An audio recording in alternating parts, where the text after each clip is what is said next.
fake Uber driver. I'm a 31-year-old female, and I had to visit the emergency room late at night with my mom last week. Due to COVID and lack of room, no visitors could stay with the patient unless they were an infant. So, I ordered an Uber home as I don't drive. For context, I have severe anxiety, and whenever I'm in an Uber, my fiance is almost always with me, so I feel safe with him there.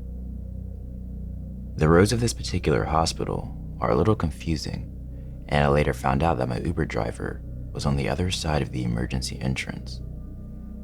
I was already on edge because it was very late, and that particular neighborhood wasn't exactly the safest. Not long after booking, a car rolls up a ways down from me and calls out a name that sounds very similar to mine. So naturally, I walk up and ask if he's my driver. I state my name, and for a moment, he looked a bit hesitant, and then suddenly and confidently confirmed that he was my driver and was very insistent I get in the car. I looked at his car's interior, and it did not have the same setup as a normal Uber driver. There was no GPS setup, no water bottles, no check-in code. He also wasn't wearing a mask, which is mandatory for Uber drivers in my country. He kept insisting I get in, and when I walked over to check if his plates matched the ones on the app, he kept yelling at me to get in the car. Of course they didn't match, and as I walked away, he was practically begging me to get in, and got mad when I wouldn't. My fiance was on the phone with me the entire time and heard everything, but it wasn't obvious that I was on a call due to me wearing headphones. He ended up driving off, and 5 minutes later, after some communication between my driver, we found each other. As soon as I got in the car, I broke down. My Uber driver was extremely nice and understanding. They told me I was smart to make sure everything matched, and told me I was safe now. I got home with no incident after that, and I thanked him profusely. Instant 5 stars for him. My fiance and I now plan to always turn on location sharing, just in case something like this arises again. Intruder in My Backyard. I was taking my dogs out, so I sat by my fire pit in the backyard and began sunbathing. It was really nice out and relaxing, but after about 20 minutes of being there, one of my dogs noticed something moving in the bushes just 10 feet away from us. He starts barking with his hackles up, and suddenly, from the bushes, a man yells out, "I'm just taking a picture of my shoe." My dogs go insane, barking at him, and this all creeps me out, so I grab my dogs and take them inside.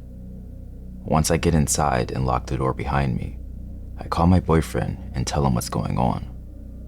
He told me to call the cops, so I do. After 30 minutes, they're still nowhere to be found, so my boyfriend rushed home. He confronted the guy, telling him to leave, and the guy sticks to this odd story, saying that he's just fixing his shoe. To which my boyfriend replies, yelling, "Crouching in our bush, get the fuck off our property."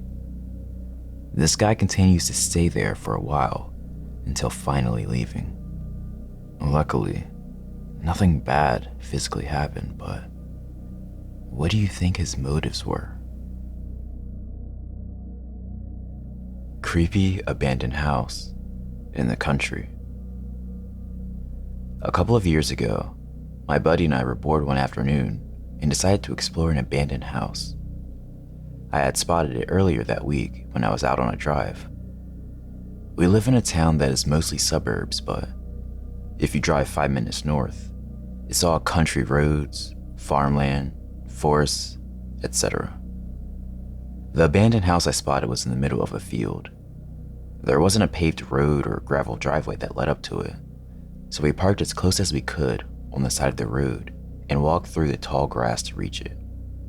The house looked pretty old, most likely built in the early 1900s. There were plants engulfing the entire home, and part of the roof was missing from what looked like fire damage. It had obviously been abandoned for some time. My friend told me he was going to hang back when we came close to the house. He couldn't shake this feeling that something was off and said he was getting bad vibes. I decided to keep going. When I reached the house, I looked in through the windows and saw lots of weather damage and signs of neglect. The door, however, was locked. I walked around the perimeter of the house and found a cellar door unlocked. I entered and slowly started walking down an old wooden staircase. I got about halfway down and squinted, waiting for my eyes to adjust to the darkness. The only light source was the sunlight coming in from the open cellar door. It was full of old belongings, furniture, and junk. Then, in the far right corner, I saw what looked like a figure standing in the darkness, facing me. My stomach sank. It was a tall person just standing there straight, with their arms at their side. I couldn't make out what they were wearing or any facial features. I stood there for a few seconds, staring back at them in shock. I thought it had to be my mind playing tricks on me. I squinted harder, trying to make out if what I was seeing was actually a tall figure, when I saw it move and make a deep grunting sound. I panicked and ran up the stairs as fast as I could. When my friend saw the look on my face when I exited the basement, he started running towards the car. He said it looked like I had seen a ghost. When we drove away, I kept looking back to see if we were being followed, but no one was there.